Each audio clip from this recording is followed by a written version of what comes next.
All right, man, toward the talk. 12 o'clock. 12 o'clock show in the building. You know what it is. He just walked in. Thank y'all for being here with me. You know what it is. So today's episode, I'm going to be talking about, was this the wildest year in hip-hop history? 2024, will it go down in infamy? You know, all that good stuff. So let's get to it. Before I get to that, I got to get my spill. This is Torture Talk. If you like the content, please consider subscribing. If you're new here, let me work for your subscription today. All the beautiful, sexy, voluptuous, bald head, PDs, and all that good stuff. You know what I'm saying? All the beautiful, sexy ladies, put one in the chat. All the fellas, y'all know where to find the ones at. Just don't harass them. I don't sell no merch, but I do have content absolutely free. You want to leave a donation? Thank everybody for all the donations. Appreciate you. You know what I'm saying? Yeah, Cash App, PayPal's in the description. Also on the screen. They call me the Hidden Gem. Went from 13 subscribers to over 11,000, 1 million by next Monday morning. Push it out a week. You know what I'm saying? Just a little bit. And yeah, man, let me know where you're from. So look, we're gonna get into this content, man. Watch this clip, and yeah, we'll be back to discuss. All right, so let's get it, man. This is a 12 o'clock show. Let's go. We're going to get to this real quick. 2024 is almost over, but it's definitely been the most interesting year for rap so far this decade. From rappers getting caught stealing from live streamers, to the Diddy situation getting worse and worse, all the way to Kendrick destroying Drake and uniting LA in the process, there have been new storylines emerging all year, and it's been anything but boring. So much has been happening that people have completely forgot about the speculation floating around just 1 year ago about hip-hop dying and people not caring about rap anymore. So let's take a look. I don't know. I have a video coming up talking about, is hip-hop on its way out? And although Kendrick Lamar has a song called Savior, and he says, I'm not your savior, it's kind of looking like he's about to be hip-hop savior. Oh, man, I know Kendrick's kind of like, he's just forced into this position. He really don't want to be the savior of hip-hop. I don't think he wants to be. I think he just wants to be Kendrick Lamar, known as a super artist. But I don't think he wants to be the savior of hip hop. But it's kind of like, hey, man, it has to happen. You got to put it on your shoulders, man. I'm sorry. That's what it is. He clearly said, I'm not your savior. But everybody's looking towards you, man. So you might have to be. At this explosion of interest around the genre that's brought it back to the forefront of pop culture.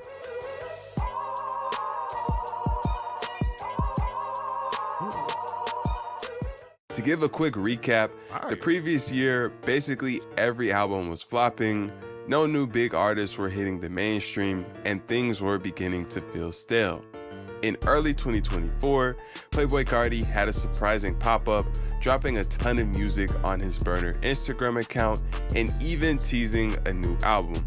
But then he went quiet again, and the fans realized they had been blueballed again for the 100th time. In late January, Meg Thee Stallion and Nicki Minaj set the trend for 2024, becoming a year of rap beefs. It started with Meg dropping a single called Hiss, taking subliminal shots at Nicki as well as her husband at the time. Nicki responded with the song called Bigfoot, and then went on several social media rants attacking Meg. Yo, Nicki Minaj is funny as shit. How she gonna have her stiletto shoe, or whatever type of shoe that is, middle of a Bigfoot? And she made that the album cover. Yo, that is funny. Shout out to Nicki for the funny shit. Even going as far as to bring up her dead mother. the majority of the public sided with Meg, and the situation turned into another L for Nicki. Around the same time in late... I don't know about that. I don't know if Nicki lost that battle. I just think they both just tapped out. I didn't declare anybody the winner of that battle. But he did say public consensus, I guess. But for me, I don't know. I actually enjoyed Nicki's song. It's weird because I think Nicki had a little bit better bars, but Meg had the better flow, if that makes sense. January, 21 Savage dropped his American Dream project, selling 130,000 first week and getting good reviews. But he also got wrapped up in some controversy promoting the album on Adin Ross's live stream. Since the explosion in popularity of YouTubers and live streamers, rappers realized that some of these influencers had tons of money and were easy licks. Adin Ross, a popular streamer, was one of the most famous out of these types of influencers, and in early 2024, he found himself in two bad situations. First, 21 Savage pulled up to a stream where he and Adin had agreed to gamble. For some reason, he thought that he was really going to get away with marking cards on stream without anybody noticing. But hundreds of thousands of people were watching, and the chat obviously caught him. However, Adin, being Adin, didn't press the issue. Then, less than 2 weeks later, Playboi Carti pulled up in a mask, repeated the words "thank you" in Music 2024, got a bag with $2 million worth of cash in it from Adin, and left after 90 seconds. Bro, that's crazy. What? Bro, you openly robbed a dude on live?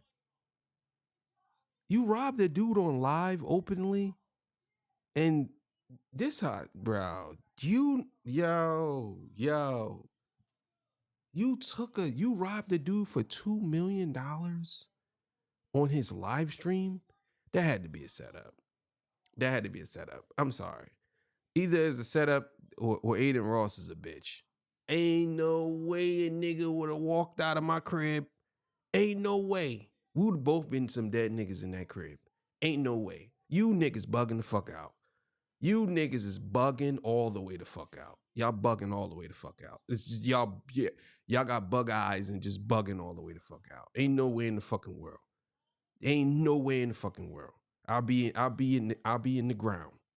What the Asian girl say? In the ground. I'll be in the ground. You ain't no way in the world. You niggas bugging. Luckily for Adin though, his fans had his back, and both 21 and Carti got blasted on the internet. 21 returned the money and apologized, and even Carti hopped on FaceTime with Adin to do some damage control, promising another stream, but obviously this never happened. In February, Kanye dropped music for the first time after his huge spiral in 2022. He teamed up with Ty Dolla $ign and dropped an album called Vultures. This was his big chance to drop a classic and make everybody forget about all his antics. But the album did not deliver. It did 148K first week, but the consensus opinion was that it was forgettable at best, and nobody really had anything good to say about it. Yeat also dropped his 2093 project in February and did 70. I mean, I don't know. I didn't listen to Vultures. I ain't gonna lie to y'all. I kind of checked out on Kanye West after Life of Pablo. You know what I'm saying? And to me, it's just like, sometimes I feel like he's becoming too experimental. You know what I'm saying? If that makes sense. Like, I don't know. At this point, I think he should already know what it is. I don't think he should be reaching for the stars still. Like, he should be already at the stars to the point where he can create magic out of anything. 1,000 first week. Through 2023, allegations and news around Diddy continued coming out, but in March, news broke that two of his houses in LA had been raided by the feds. This same month, Lil Rod, one of Diddy's old producers, filed a lawsuit, and a document was released from this lawsuit where Lil Rod alleged that Diddy and a redacted Philly rapper who dated Nicki Minaj had been involved in AO activities. The redacted rapper was obviously Meek, and the internet went crazy with the news. Academics was one of the first to cover it, and him doing this caused Meek to go on his worst Twitter crash out of all time, going full keyboard warrior and making all types of threats. Academics clowned him the whole time, and the situation was a bad look for Meek. 2024 was similar to 2023 in the fact that there weren't as many popular new artists to come out. But in early 2024, a new rapper called Bossman D-Lo popped up with his own unique style and quickly began blowing up off his hit single, Get In With Me. These niggas talking out of their neck, don't put no coughing out of your mouth. I'm way too paranoid for it. On March 22nd, the entire hip-hop world was taken by storm when Metro Boomin and Future dropped a project called We Don't Trust You. Overall, it was a quality project with surprise features from artists like Playboi Carti and Travis Scott. But one song in particular stole the spotlight, a track titled Like That featuring Kendrick Lamar. On this track, Kendrick took clear shots at Drake and J. Cole, calling out First Person Shooter by name, which was their collab that dropped the previous year.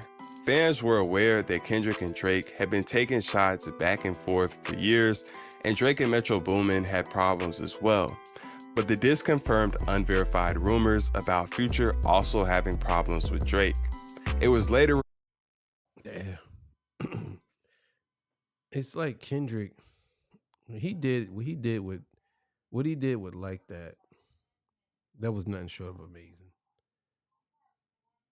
It's like when he did that, and then he came with all of those other songs, it's too many quotables. Fuck the big three. It's just Big Me. They saying that Kendrick put in for Not Like Us for a Grammy. He's probably gonna win a Grammy for Like That too. He's probably gonna win a Grammy for Like That too. Just imagine. Can you imagine Kendrick Lamar is in one category for Song of the Year, and Like That, Euphoria, and Not Like Us is in the same category? Yo, that's crazy. That's crazy. Revealed that the majority of people on the Metro and Future album had beef with Drake because The Weeknd and Rick Ross also had problems with him. The Kendrick verse sent shockwaves through the entire rap world and had people talking about a potential civil war with Kendrick, Metro, Future, and Rick Ross going against Drake and J. Cole. We Don't Trust You did 250,000 in first week sales. Extremely strong numbers given what rap albums had been doing through 2023. Everybody was talking about Like That and the Future Civil War. 2 weeks later, on April 5th, J. Cole surprise dropped a mixtape titled Might Delete Later. And the last song on this mixtape was called 7 Minute Drill, and this was a song dissing Kendrick. This is what fans had been waiting for. The battle was finally starting. But suddenly, 2 days after dropping the diss, J. Cole made a statement at one of his concerts, basically admitting that he had let the internet get to his ego, and he put out a diss track that he didn't really want to make. In my spirit of trying to get this music out, I ain't gonna lie to y'all, I moved in a way that I spiritually feel bad on me. I just want to come up here and be publicly be bruh, that was the lamest, goofiest shit. I say all that to say it made me feel like 10 years ago when I was moving incorrectly. He apologized, and after the first week wrapped up, he took the song off of streaming platforms. His statements matched the opinions expressed by Joe Budden, who had called the diss weak and said it sounded like Cole didn't really mean what he was rapping, but the internet took this apology. Now, I'm gonna be honest with you. I was one of those dudes. I said, "Nah, bro, you should never apologize." I was one of those guys. I'm even gonna lie, because I wanted to see And then I'll tell you, I got caught up in the internet games too, because I was saying, all these people saying that J. Cole is better than Kendrick, better than Kendrick, better than Kendrick. And then he does that 7-minute drill, and he basically saying like he got more because it was 7 minutes, but it wasn't 7 minutes. So obviously it was longer. And I just didn't think that none of them dudes had smoke for Kendrick. And I think that he dropped that joint. And I said to my boy texted me like 7 o'clock in the morning. He was like, yeah, man, your boy, what you think? And I'm like, what you mean? He like, got your boy out of here. And I'm like, bro, you just don't understand. You don't understand the rapture that's coming. And this is before Euphoria dropped. I think this was on a Monday. Euphoria dropped the next day or some shit like that. You know what I mean? It probably wasn't that, but it was somewhere around there. And yeah. I was like, man, he gonna get smoked. And that's what happened. But shout out to J. Cole.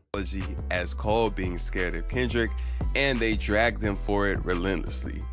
Then 5 days after the apology, Metro and Future dropped a part 2 to their previous album, which was titled We Still Don't Trust You. And this album had a feature from J. Cole of all people. This album also had more disses aimed at Drake. A$AP Rocky, who wasn't on the previous one, decided to hop on and diss Drake as well.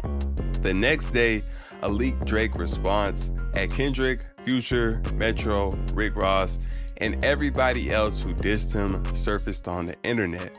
Fans weren't sure if it was AI or not, but a couple days later, Drake dropped the official version and titled it Push-Ups. It wasn't a crazy diss, but it marked the real official start of the rap battle. Rick Ross was literally waiting for it, and in less than 24 hours, he dropped the response track. The internet Yeah, that was a sleeper, man. I think it was called Champagne Moments. That was a good diss track. It was a good joint. and talking and speculating about when and if Kendrick would respond. Drake followed Push-Ups up with a second diss using AI-generated Tupac and Snoop verses, accusing Kendrick of being scared. Drake fans began hopping online, acting like Kendrick had a time limit to respond or he would lose. A couple AI-generated Kendrick responses surfaced, but Kendrick himself was quiet and no one knew what his next move would be. In the meantime, another conflict found itself in the music.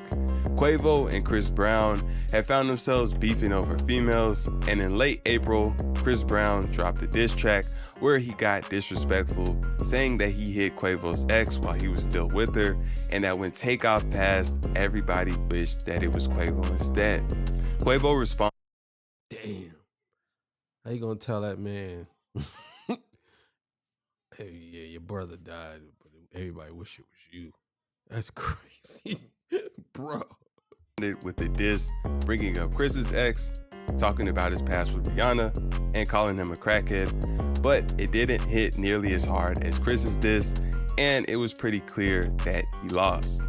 On April 30th, a random Tuesday, almost 3 weeks after Drake's first diss hit the internet, Kendrick dropped out of nowhere, releasing a 6-minute diss track titled Euphoria, attacking Drake's character, blackness, and place in the culture. This put the internet in a frenzy and set the tone for the battle that was about to follow.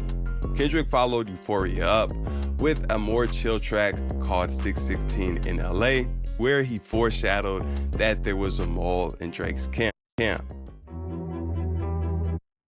Yeah, that was crazy. I'm not even gonna sit here and lie. When Euphoria dropped, I think that may have been one of the greatest moments in hip hop history when Euphoria dropped on a Tuesday. And it was just so many hidden meanings in that joint. It was crazy. The same day 616 in LA was released, Drake dropped his next diss, which he titled Family Matters. The track was 7 minutes and went much further than the first one, accusing Kendrick of being fake conscious, putting on an act, and secretly having problems at home. He alleged that one of Kendrick's children wasn't actually his and that he put hands on his girl. Drake also took shots at Metro Boomin, The Weeknd, Rick Ross, and A$AP Rocky.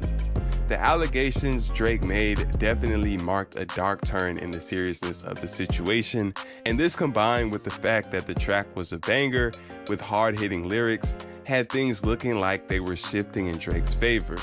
The internet was buzzing, but before Drake could even celebrate, literally 2 hours after Family Matters was released, Kendrick dropped another song titled Meet the Grams.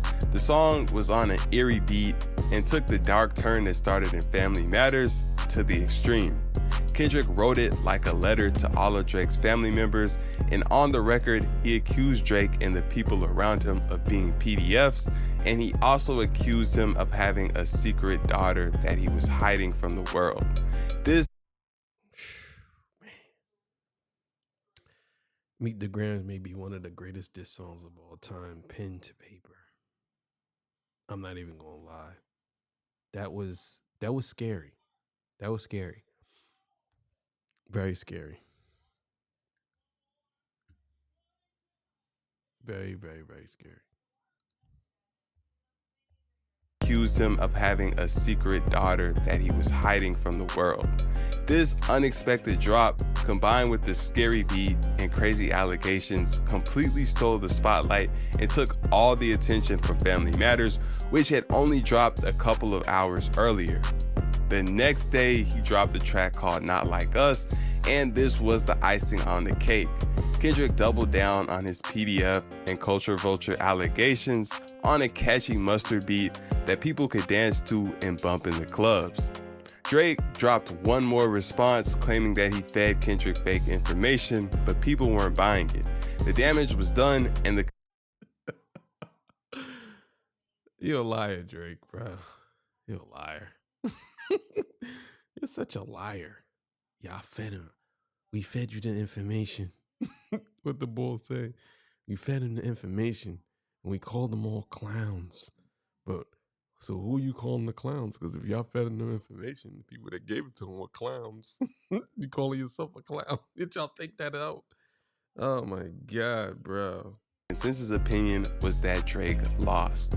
Overall, the beef was the biggest publicity boost hip-hop could have ever received to lift it from where it was the previous year. The two biggest rappers in the world beefing and dropping back-to-back songs caught everybody's attention. The hip-hop heads who were listening to the bars as fans of the sport, the casuals who just like trendy music, the blogs, and the people into gossiping about crazy rumors. There was something for everybody, so everybody paid attention. The attitude that people had in 2023, where nobody really cared about what was going on, was gone, and people were now locked into everything going on. We could go band for band, fuck that, we can go M for M. Quarter mil for the Maybach truck, double R with the factory rim. About a week after the Kendrick and Drake beef ended, Gunna dropped his album, One of One. This time, he had big features like Roddy Ricch. Oh shit, so that's what Kendrick meant in Euphoria. That's what he meant. Oh shit, I didn't even notice that. That's crazy.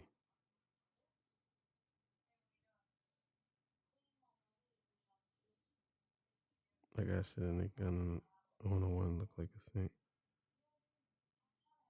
Damn. And Offset, showing that the industry had come around and was now showing him love again. The album did well and was another solid project, continuing the strong run Gunna had been on for the previous couple of years. Unlike Gunna, up into 2024, Lil Baby's run had been experiencing problems, mainly internet narratives saying he was falling off. But in May of 2024, he teamed up with Central C on a song called Band for Band, which became a massive hit, quieting these narratives. Then about a month later, he hopped on a song with boss man D-Lo titled PJ, and this one also did numbers. May also brought more updates in the Diddy situation when an old video hit the internet of him putting hands and feet on R&B singer Cassie, his girlfriend at the time of the video. The video was extremely shocking and drew tons of outrage. And although it was a very serious and sad situation, it resulted in a funny moment when Cameron made an appearance on the news and was asked about the situation. The newscaster tried to repeatedly ask about his relationship with Puff, but Cameron made it very clear that he didn't know Diddy like that. But did you recognize everything him? I just said? Did you recognize that kind of anger at all from your experiences? I don't know like that. What do you mean, do I be recognized? Did I recognize him? I seen him. What do you mean my experiences? I seen him and I thought it was disgusting. I didn't do a zoom in to see if it was really him or nothing, but. Is there something known in the industry about how Diddy treated his artists?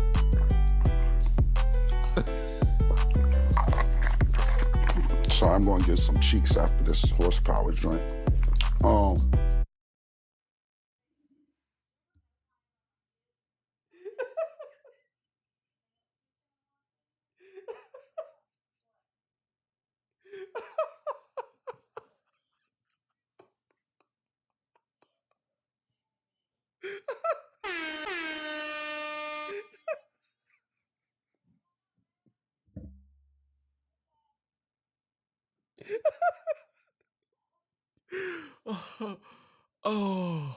my God. That is the funniest shit I ever seen in my life.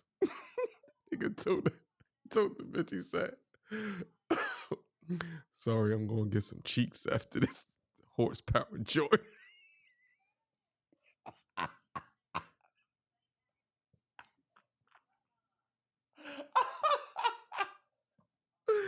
Yo. Damn. That is hilarious. In June, Chief Keef made a huge appearance at a Lyrical Lemonade performance, his first show in Chicago in a decade. He had just dropped his album Almighty Soul 2 the month prior, which got a good response from fans. His performance at Lyrical Lemonade was a huge deal and a reminder that Chief Keef remains one of the most legendary artists of the new generation.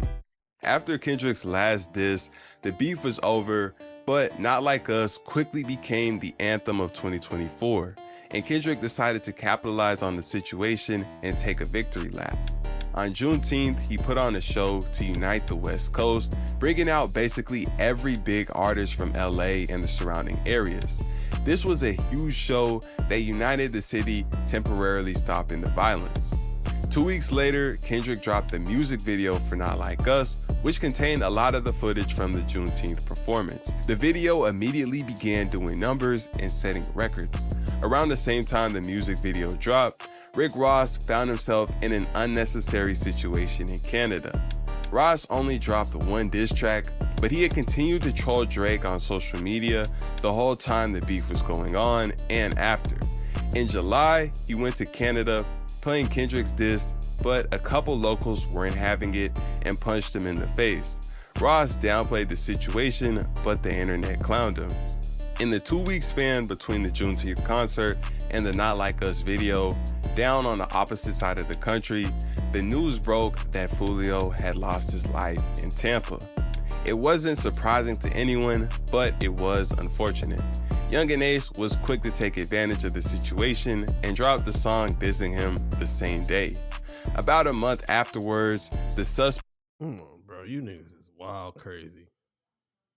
He dropping a song dissing a man after he got killed. The hell you niggas on? were arrested, and that same day, Academics uploaded an interview with Ace where he tried to set a record for one of the most federal interviews of all time, literally asking Ace if he got Fulio whacked at one point. Ace trolled his way through the entire interview. He showed up with a bottle of Don Julio, dodged all the incriminating questions, and had a smile on his face the entire time. In mid-July, Eminem dropped The Death of Slim Shady, officially putting his alter ego to rest. It was a solid project, got a great response from fans, and did 280,000 first week. In late July, DJ Mustard was also hoping to have a successful album rollout. He was still enjoying the success from Not Like Us, so going into his album release, many expected the project to do well. But when it dropped, it only did 18,000 first week. So he decided to hop on social media and blame Drake and the major labels. Mustard wasn't the only one with album troubles around this time. Ice Spice dropped her Y2K project and only did 28,000 first week, basically making it official that her run was over. After taking his L and watching the crazy success of Not Like Us, the pop out, and then the music video, Drake found himself in an unfamiliar position of being down and fighting to win back the support of the masses. In August, he decided it was time to begin making a comeback. On the 6th, he dropped 3 new songs and 100 gigabytes worth of behind-the-scenes footage gathered over the past decade, with the goal of getting the masses to see him as a relatable person again. This move got mixed feedback. Some appreciated it and liked the new music, but others continued to drag him and say that he was never coming back. Drake dropped a couple more songs throughout the month, continuing his efforts to recover, and even seemed to hint that he might be starting round 2 of the beef with Kendrick. In late August, NBA YoungBoy agreed to plead guilty to a gun charge that he caught in Louisiana. Before then, he had been sitting in jail for 4 months after being arrested as part of a prescription fraud ring back in April. In September, more news surfaced around the ongoing Kendrick and Drake story. Niggas is successful still doing street shit.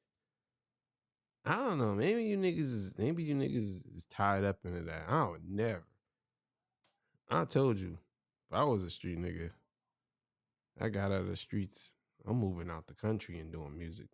I'm doing music I'm doing all my videos in a secure location somewhere.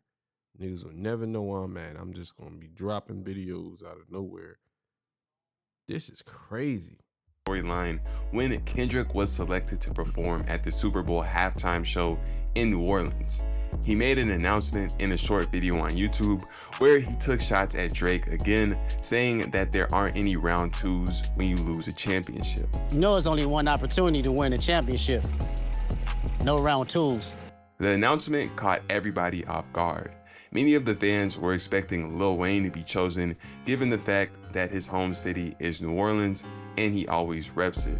The decision was up to Jay-Z, so when the news broke, people immediately hit the internet with all types of speculation and rumors about Jay-Z's decision. Some said he was doing it to get back at Drake for something he did. Others said he was doing it to get back at Birdman for problems they had had in the past. These people were so narcissistic, man. So vain. It's like you think everything is about you. Like some of you dudes think everything's about you. It can't just be Jay just was a good businessman. He chose to pick somebody that he thought would be better.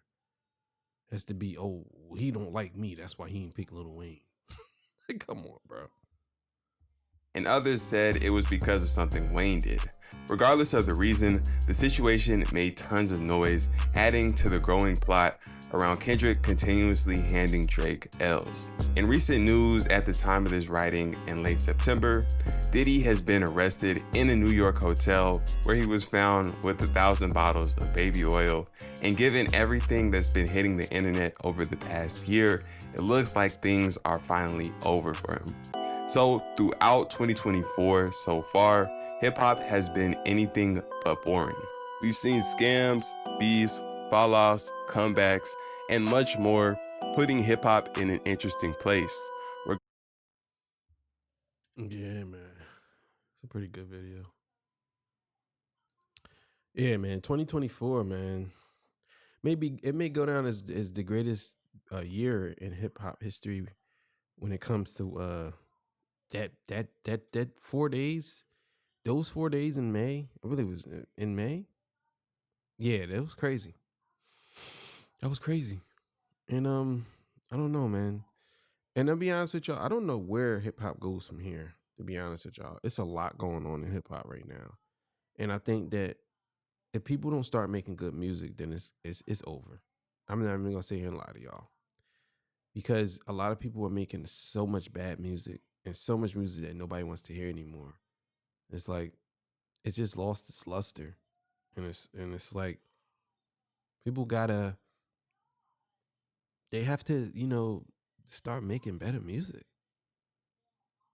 And not just like this microwave, something happens next week type music.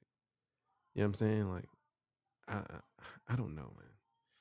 I don't know, but hey, man, 6:00 show coming up. Y'all have yourself a good afternoon, man. I'll see y'all. Peace. Bye.